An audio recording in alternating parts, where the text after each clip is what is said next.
So, as Father said, today is the church's birthday. Can you believe that it's already been 50 whole days since Easter? Now I'm going to bring you on a little journey with me, myself. So for Lent, what I gave up was I gave up sodas, and I also started working out more. And on Easter, I decided, why stop there? And so this morning when I woke up thinking about 50 days, I thought to myself, well, that was 50 days down.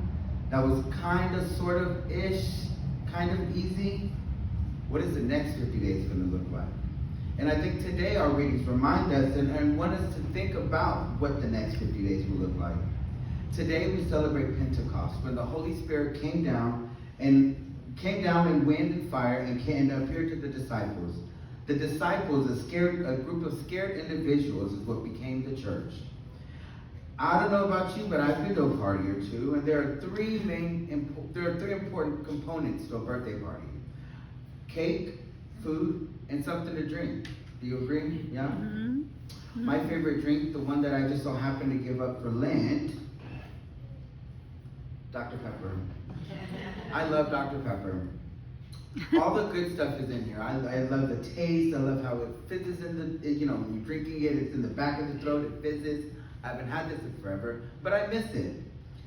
To me, when I look at this cup, this bottle of soda, it kind of reminds me of the disciples in today's readings, right? They were afraid, they were bottled up, scared, locked away. And as soon as they saw the Holy Spirit, they all of a sudden got the courage that they didn't have before. They took the lid off, and what happened?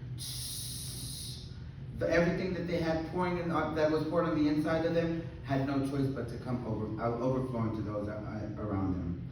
Everything in this bottle burst out, and what happens when you shake it? It's going to get everywhere, sticky stuff everywhere. It's going to leave a mark. Before the Holy Spirit, the disciples were sealed up, scared and afraid, nervous, hiding behind locked doors. Then when the Holy Spirit comes, it changes them. Today's reading, the gospel reading, it reminded me of when I was ordained. Bishop Alan Kemp literally breathed in my face and spoke these words to me. And at the time, I kind of struggled with them. But it's readings like today's first reading that reminded me that God and the Holy Spirit are going to meet us right where we were. One of the things that I liked about the first reading is that all the people spoke different languages, yet they all somehow were able to understand. This to me reminded me that God's going to meet me right where I'm at. In my ugliness and my unsure and the times that I'm doubting everything, God's going to meet me right there. Jesus breathes on them and says, receive the Holy Spirit. What does this mean? What does this mean to all of us? I think that this means that Jesus he didn't just give it to the disciples. When he said this to the disciples, he was also saying this to all of us today. That in Acts, the Spirit rushes in like wind and fire. I also like that wind and fire because it doesn't say that the Holy Spirit came in like a little calm in the night, it's peaceful. Came in like wind and fire. We're not always going to understand. It's going to come in and ruffle things up, confuse us sometimes. We're not going to understand. But it's the Holy Spirit. Sometimes I like to think of these soda because it leaves a sticky impression.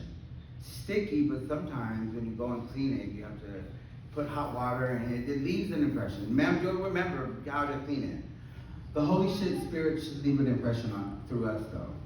We aren't meant to keep the Holy Spirit locked up in these walls. Oftentimes we come to church and, we see each other and we're pleasant to one another. I don't think I've ever had a bad exchange with anybody here. But can anybody say that about me when I leave these doors? I'm sure there's somebody out there that's going to tell you, hey, I know Stephen outside of church. I'm not Deacon Stephen, but outside of here, they'll say, I know Stephen, and he, made me really upset. He did this to me. And sometimes I do have to look at myself and just accept I'm not perfect. And that's one of the things that I was reminded to today from the readings as well, is that St. Paul says there are many gifts, but they're all of the same Spirit. We all have different gifts. We all have different, Father Jamie can sing, Becky can bake. I try to sing, but for the most part, that's one of the things that I did struggle with was what is my ministry going to look? How do I minister to people? How do I be of service? I can't sing like Father Jamie. I can't, there are certain gifts that I have. So when I first got ordained and Bishop Alan Kemp breathed in my face and said those words to me, I did struggle a little bit because what does that look? What does that look like? What does my service look like to God? And I think it's important for all of us to remember here today that my service and the way I serve God is not going to look like how you serve God. And how you serve God isn't going to look how they serve God. Our service to God is going to look different for everybody. St. Paul says there are many gifts of the same Spirit. Some preach, some teach, some cook, some comfort. Everyone has gifts to share. I thank God personally that God has created all different kinds of people, shapes, and sizes. For me, I drink Dr. Pepper. Jordan drinks Diet Coke. I couldn't imagine if there was a life where every single soda tasted like Diet Coke, right? No, God has blessed us all in different ways. We all have different abilities, different skills, and that is our service to God.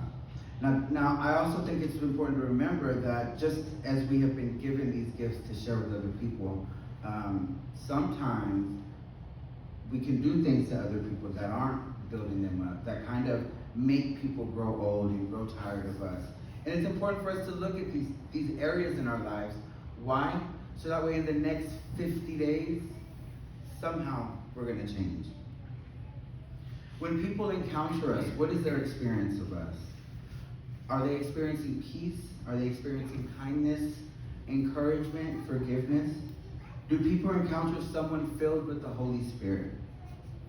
The church's birthday is today, which means that the church it's not just about celebrating anybody's birthday, really. It's not just about celebrating another year getting older. I would like to think when we celebrate birthdays that it's our way of celebrating getting older, getting wiser, growing in our love, growing in our compassion, and growing in our relationships with one another. This week, I think, since it is Lent, it's the end of Lent, but we don't have to stop there. I think it's important to think about what the next 50 days is going to look like. Jesus wasn't only speaking to the disciples in the gospel, Jesus also speaks to us. This week, don't let everything stay bottled up inside of you. As we go today, as we go out and go to work and go home, I pray that each and every one of us burst with love, joy, and mercy, and that all of us are able to, in some way, leave a lasting mark on those that we live with. May the world taste and see the goodness of the Lord through us, through our mercy, kindness, and